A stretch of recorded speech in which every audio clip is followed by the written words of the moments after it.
Relatively speaking, it's a cheap violin, made in China and worth about $150. An absolute fortune for Janka Lechi, a 15-year-old aspiring musician who couldn't afford breakfast. The guy who recycles the bottles didn't pick them up yesterday and pay us, she says, so we didn't have money to buy bread. Janka shares her house with 8 relatives in a sprawling shantytown on the outskirts of Sao Paulo, ironically called Paraisópolis, or Paradise City. She rarely sees her father, who's in and out of jail, or her mother, a live-in maid who she says is working hard so her children can get out of the slums. Here in Paraisópolis, conditions have improved enormously for a lot of people, but others are still living in these wooden shacks right over open sewage, and when it rains, they actually get flooded out of their homes. Music is the exit that Janka has found. She already played guitar and had taught herself keyboard when she discovered a new project in town, teaching kids classical music. Each student is given a violin and the classes are free.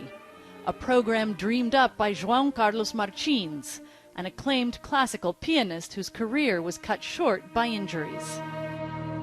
7 years ago, he went to one of Brazil's notorious favelas or slums in search of raw talent, and found it. Now he wants to take classical music to underprivileged children across the country. His goal is to create 1,000 string orchestras.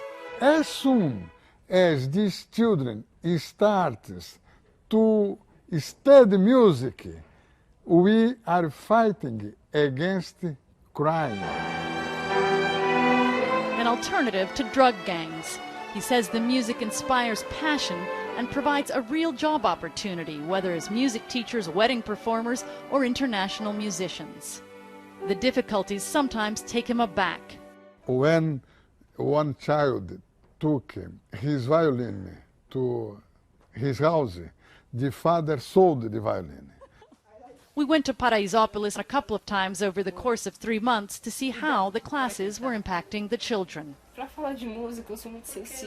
Janka broke down in tears when she told us about her experience. If it weren't for the music, she says, I'd be a drug addict or a prostitute or out robbing, because that's the reality here.